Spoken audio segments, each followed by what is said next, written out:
அன்பர்களே வணக்கம். நாம் இன்னைக்கு வீடியோ பதிவில் எதை பற்றின தகவலை பார்க்க போகிறோம் அப்படின்னு பார்த்தீங்கன்னா, ராஜவசியமை செய்யக்கூடிய முறையை பற்றி தான் நம்ம இன்னைக்கு வீடியோ பதிவில் முழுமையாக நம்ம பார்க்க போகிறோம். வீடியோ பதிவுக்குள்ளே போகிறதுக்கு முன்னாடி நம்மளுடைய சிவருத்ர மகாகாளி அருள்வாக்குப்பிடம் யூடியூப் சேனலை சப்ஸ்கிரைப் பண்ணாதவங்க சப்ஸ்கிரைப் பண்ணிக்கிங்க.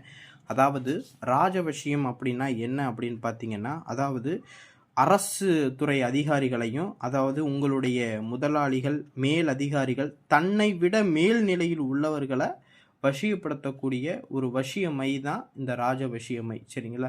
இந்த மையை பயன்படுத்தி சர்வலோக மக்களையுமே நம்மளால் வசியம் பண்ண முடியும். சரிங்களா? வேலை வாய்ப்புகளையுமே அரசு துறை அதிகாரிகளிடமிருந்து வேலை வாய்ப்புகளையும் நம்ம பெற முடியும். சரிங்களா? இந்த ஒரு மையை வச்சே நம்ம என்ன செஞ்சிட முடியும், ஏகப்பட்ட வழிகளுக்கு நம்ம பயன்படுத்தலாம். இந்த மையை எப்படி பயன்படுத்துறது பார்த்தீங்கன்னா, நம்மளுடைய புருவ மத்தியில் நம்ம அணிஞ்சுக்கிட்டு, இப்போ நம்ம ஒரு இன்டர்வியூக்கு போகிறோம், வேலைக்கு போகிறோம் அப்படின்னா, அந்த இன்டர்வியூக்கு போகும்போது இந்த மையை நீங்கள் வச்சுக்கிட்டு போனீங்க அப்படின்னா, அந்த வேலை அந்த அதிகாரிகிட்ட நீங்கள் போய் இந்த மையை வச்சுக்கிட்டு நீங்கள் பேசும்போது அந்த அதிகாரி என்னன்னா உங்களுக்கு அந்த வேலையை கட்டாயம் கொடுத்துருவாரு. சரிங்களா? அதற்காக இந்த மையை பயன்படுத்தலாம். அதே போல் ஒரு வேலையில் நீங்கள் இருக்கீங்க அப்படின்னா, உங்களுக்கு அந்த உயர்ந்த போஸ்டிங், அதாவது ஒரு அடுத்த போஸ்டிங், உங்களுக்கு உயர்ந்த போஸ்டிங் உங்களுக்கு வேணும் அப்படின்னா, இந்த மையை நீங்கள் தொடர்ந்து நீங்கள் பயன்படுத்தும் போது அந்த தொழில்துறையில் இருக்கக்கூடிய அதிகாரி உங்களுக்கு அந்த பதவியை உங்களுடைய தொழில் அதிகாரியை என்ன செய்வாங்கன்னா உயர்த்துவாங்க. சரிங்களா? இது போல் உங்களை விட உயர்ந்த மனிதர்களை பூராமே வசியம் செய்யக்கூடிய ஒரு வசியமை தான் இந்த ராஜவசியமை. சரிங்களா?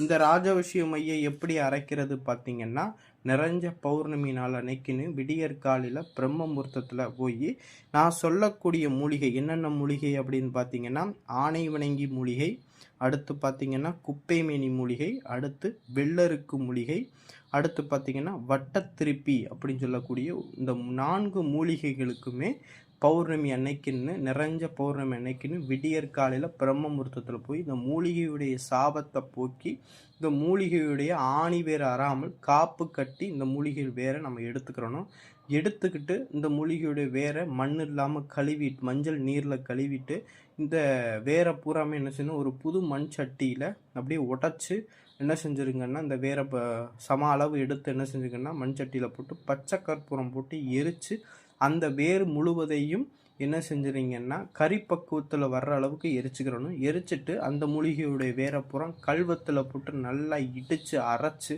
அதை விட அத்தரு, புனுகு, செவ்வாது, கோரோசனை, குங்குமப்பூ, பச்சை கற்பூரம் இந்த வஸ்துக்கள்லாம் சேர்த்து, அதாவது நாட்டு மாட்டுடைய நெய், சரிங்க, நாட்டு மாட்டு பசுவுடைய நெய், அதுவும் என்ன நிறத்தில் இருக்கக்கூடியனா வெள்ளை நிறத்தில் இருக்கக்கூடிய நாட்டு மாட்டு பசுவுடைய பால் எடுத்து அதில் தனியாக நெய் கடைஞ்சு அந்த நெய்யை தான் இந்த வசிய மைக்கு அரைக்கிறதுக்கு பயன்படுத்தணும்.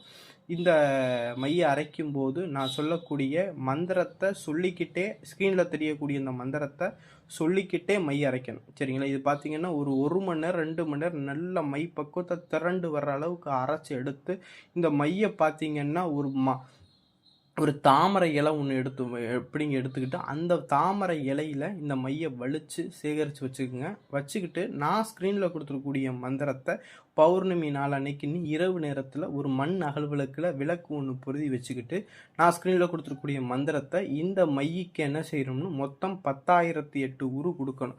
இப்படி 10,008 உரு கொடுத்தீங்க அப்படின்னா இந்த மையானது உயிர் பெற ஆரம்பிச்சிடும். உயிர் பெற்ற பிறகு இந்த மையை நீங்கள் புருவ மத்தியில் எடுத்து வச்சுக்கிட்டு நீங்கள் வேலை பார்க்கக்கூடிய இடத்துக்கு போனீங்கனாலும் உங்களுக்கு சகல லோக மக்களையுமே உங்களுக்கு வசியம் பண்ணி தரும்.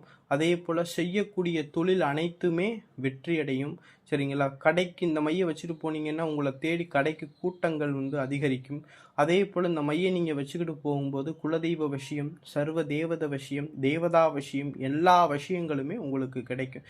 இந்த மையுடைய பெருமையை பார்த்தீங்கன்னா நான் ஒரு பெர்சன்டேஜ் தான் சொல்லியிருக்கேன். ஆனால் சொல்லணும் அப்படின்னா வார்த்தைகள் பத்தாது. சரிங்களா? அந்த அளவுக்கு பவர்ஃபுல்லானது ராஜவசிய மை இருந்தது. சரிங்களா? இந்த மையில் எந்த விதமான ஒளிவு மறைவுமே இல்லை. உங்களுக்கு பிடிக்கிற மாதிரி தான் நான் சொல்லியிருக்கேன். சரிங்களா? இந்த மை வேணுங்கிறவங்களும் நம்மகிட்ட தொடர்பு கொண்டு வாங்கிக்கிறலாம். ஸ்க்ரீனில் தெரியக்கூடிய வாட்ஸ்அப் நம்பருக்கு தொடர்பு கொண்டு இந்த மையுடைய விலை கேட்டுட்டு இந்த மை வேணுங்கிறவங்க நம்மகிட்ட வாங்கிக்கலாம். நன்றி, வணக்கம்.